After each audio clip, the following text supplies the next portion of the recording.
اگر نماز نہ ہوتی محبوب کے چہرے سے پردہ کون ہٹاتا اور اس کے دیدار سے کون لطف اندوز ہو سکتا؟ اس لیے شکر ادا کرتے ہیں کہ اللہ نے 5 نمازیں رکھیں اور اس نماز کے صدقے اللہ تعالیٰ جنت میں مومنوں کو اپنا دیدار عطا فرمائیں گے۔ حضرت مجید الثانی رحمۃ اللہ نے اپنے مکتوبات میں یہ بات بڑی تفصیل سے لکھی ہے کہ جس کیفیت کی نماز بندہ دنیا میں پڑھے گا اسی طرح کا اس کو دیدار جنت میں حاصل ہوگا۔ جیسے بندے کی نظر ہوتی ہے نا 6x6، وہ پھول کو دیکھتا ہے تو اس کا رنگ، اس کی رعنائی، اس کا ایک ایک ریشہ اس کو نظر آ رہا ہوتا ہے، پوری خوبصورتی نظر آ رہی ہوتی ہے۔ اور جس کی نظر تھوڑا کم ہوتی ہے اس کو پھول تو نظر آتا ہے لیکن وہ رعنائی نظر نہیں آتی، اور نظر کم ہو تو پھر پھول کا صرف سائز نظر آتا ہے، آگے رنگ کا بھی پتہ نہیں چلتا کہ رنگ کون سا تھا۔ اس کا بینائی کے ساتھ تعلق ہے۔ تو نماز میں جتنی یکسوئی ہوگی قیامت کے دن جنت میں بندے کی بینائی اسی قدر ہوگی، اور اتنا ہی اس کو اللہ تعالیٰ کے دیدار کا پھر مزہ اور لطف آئے گا، بغیر کسی پردے کے وہ اللہ کا دیدار کرے گا۔ دنیا میں جتنے خیالات اس کو نماز میں آتے ہوں گے جنت میں دیدار تو ہوگا، مگر اتنا ہی اللہ تعالیٰ کے چہرہ انور کے اوپر تجلیات آ جائیں گی، پردے آ جائیں گے، نورانی پردے آ جائیں گے، جیسے 70,000 پردوں میں اللہ نے تجلی فرمائی تھی۔ تو دلہن کو بغیر گھونگھٹ کے دیکھنا الگ نعمت ہے، گھونگھٹ کے باہر سے دیکھنا الگ نعمت ہے۔ اس لیے مومن کی یہ تمنا ہوتی ہے کہ ہمیں جنت میں اللہ کا دیدار بغیر کسی پردے کے نصیب ہو، ہم اللہ کے جمال کو براہ راست دیکھیں۔ جو ایسا چاہتا ہے اسے دنیا میں وساوس کے بغیر نماز پڑھنی پڑے گی۔ اس لیے نماز کو یکسوئی کے ساتھ پڑھنے کا حکم ہے کہ دنیا کا کوئی خیال اس کے ذہن میں نہ آئے۔ نبی السلام نے ارشاد فرمایا ان تعبد اللہ کأنک تراہ، تم دنیا میں اللہ کی عبادت ایسے کرو جیسے اللہ کو دیکھتے ہو، یہ مشاہدہ ہے۔ فإن لم تکن تراہ فإنہ یراک، اور اگر تمہیں یہ کیفیت حاصل نہیں تو کم از کم اس طرح عبادت کرو کہ اللہ تمہیں دیکھ رہا ہے، محبوب تمہیں دیکھ رہا ہے اور تم یہ عمل کر رہے ہو، تاکہ تمہیں یکسوئی نصیب ہو جائے۔ تو بہرحال نماز کو اس طرح سے ادا کرنے کا ہمیں حکم ہے۔ اب ایک سوال طالب علم کے ذہن میں پیدا ہوتا ہے کہ 5 نمازیں کیوں فرض ہوئیں؟ علماء نے اس کے مختلف جوابات دیے ہیں۔ پہلا جواب تو علماء نے یہ دیا ہے کہ ہر انسان کو اللہ نے حواس 5 عطا فرمائے ہیں، 5 حصے جن کی مدد سے ہم زندگی گزارتے ہیں: دیکھنا، بولنا، سننا، چکھنا، سونگنا اور چھونا۔ یہ طالب علم پرائمری اسکول کے جو ہوتے ہیں ان کو پڑھائی جاتی ہیں کہ یہ 5 حواس ہر بندے کو اللہ نے عطا کیے ہیں۔ تو اللہ نے چونکہ 5 بنیادی حواس عطا فرمائے، ان کے شکریہ کے طور پہ اللہ نے 5 نمازیں بھی ادا فرمائیں۔ جو 5 نمازیں پڑھے گا وہ اپنے دیے ہوئے جو حواس کی نعمت ہے ان کا شکر اللہ کے سامنے ادا کرنے والا بن جائے گا۔ بعض علماء نے جواب دیا کہ 5 ضرورتیں بنیادی ہوتی ہیں۔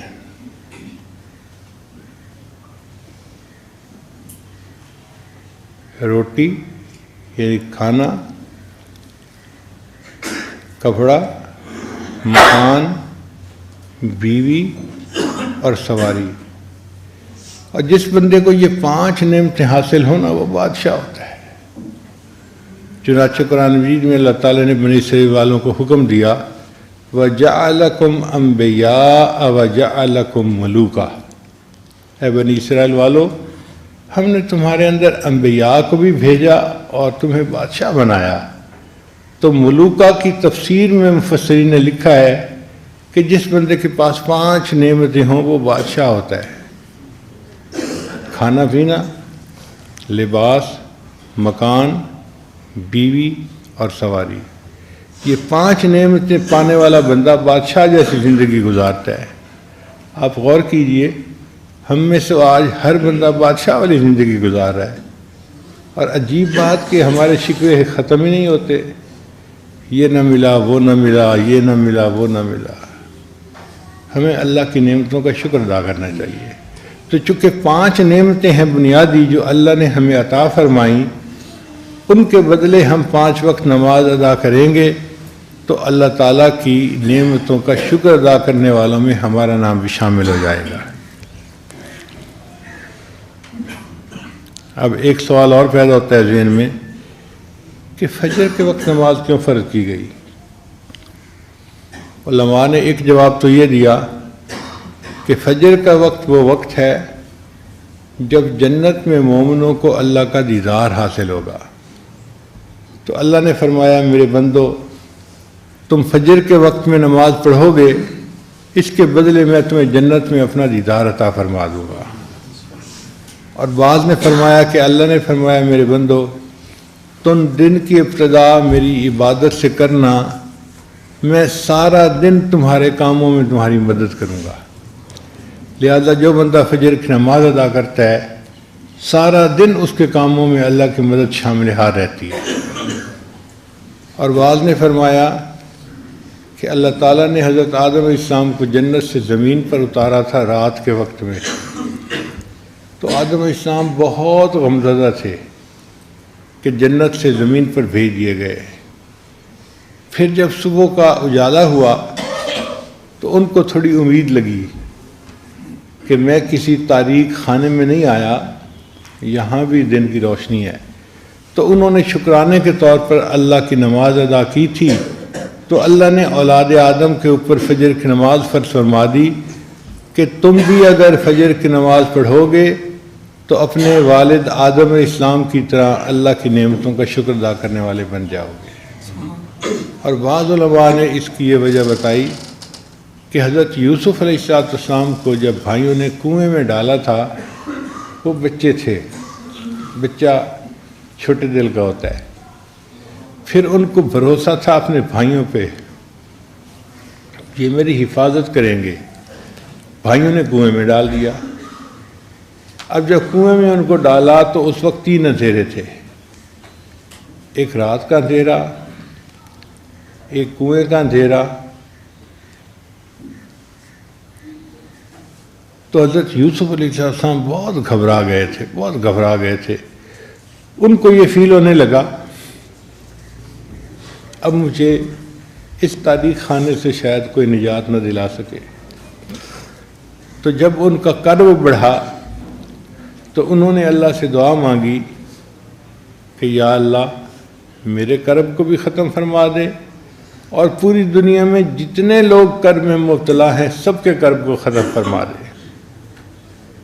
مفسرین نے لکھا ہے اللہ تعالیٰ نے یوسف علیہ السلام کی دعا کو قبول کر لیا، اس لیے جو صبح کا وقت ہوتا ہے نا، اس وقت ہر بیمار کی بیماری کم سے کم درجے پہ آ جاتی ہے، فاسٹنگ شوگر بھی کم ہوتی ہے، اس وقت میں بلڈ پریشر بھی لوگوں کا ٹھیک ہوتا ہے، بڑے بڑے مریضوں کی کیفیت بہتر ہو جاتی ہے۔ کوئی بندہ ساری رات غمزدہ روتا رہے، صبح کے وقت میں اس کی طبیعت میں بھی سکون آ جاتا ہے، آپ دیکھیں وہ سویا پڑا ہوگا، آرام کر رہا ہوگا۔ تو یہ یوسف علیہ السلام کی دعا تھی جس کو اللہ نے قبول کیا، اور دنیا کے ہر انسان کے کرب کو اللہ تعالیٰ اس وقت کم کر دیتے ہیں۔ اب جب یوسف علیہ السلام نے فجر کا اجالا دیکھا تو انہوں نے اللہ کے حضور نماز ادا کی شکرانے کے طور پہ۔ اللہ نے اس امت کو بھی فجر کی نماز دی کہ تم بھی اگر یہ نماز پڑھو گے تو اللہ تمہارے بھی کرب اور پریشانیوں کو ختم کر دے گا، اور دنیا کے جس اندھے کنویں میں تم پھنسے دھسے ہوئے ہوگے نا، تمہیں اللہ تعالیٰ اس سے نجات عطا فرما دے گا۔ پھر سوال پیدا ہوتا ہے کہ بھئی ظہر کی نماز کیوں فرض فرمائی؟ ظہر کی نماز فرض کرنے میں ایک حکمت تھی کہ ساری دنیا چڑھتے سورج کی پرستش کرتی ہے۔ اللہ نے فرمایا تم میرے مومن بندے ہو، تم نے چڑھتے سورج کی پرستش نہیں کرنی، جب اس کو زوال ہو رہا ہوگا نا، اس وقت تم نے میری عبادت کر کے بتا دینی ہے کہ ہم سورج اور چاند کی پرستش کرنے والے نہیں ہیں، ہم اللہ کی بڑائی پروردگار کی پرستش کرنے والے لوگ ہیں۔ اس لیے ہم ظہر کی نماز ادا کرتے ہیں کہ اللہ ہم لا تعبدوا للشمس ولا للقمر، تم چاند اور سورج کی پوجا نہ کرو، اللہ کی پوجا کرو۔ تو مومن ظہر کی نماز پڑھ کے ثابت کر دیتا ہے کہ وہ اللہ کے سامنے جھکتا ہے اور اللہ ہی کی پوجا کرتا ہے۔ اور ایک حکمت یہ تھی کہ جو بندہ گرمی کے موسم میں ظہر کی گرمی کے وقت اللہ کی عبادت کرے گا، اللہ نے فرمایا میرے بندے میں قیامت کے دن کی گرمی سے تمہیں نجات دوں گا، اس کے بدلے تمہیں قیامت کے دن عرش کا سایہ عطا فرما دوں گا۔ پھر عصر کے وقت نماز کیوں فرض ہوئی؟ کہ عصر کے وقت فرشتوں کی ڈیوٹی بدلتی ہے۔ کچھ فرشتے دن میں آتے ہیں، ڈیوٹی دیتے ہیں، اعمال لکھتے ہیں۔ عصر کے وقت ان کی ڈیوٹی ختم ہو جاتی ہے، شفٹ ختم ہو جاتی ہے۔ پھر رات کی شفٹ کے فرشتے آ جاتے ہیں، وہ ساری رات پہرا دیتے ہیں، لکھتے ہیں اعمال کو، اور پھر اگلے دن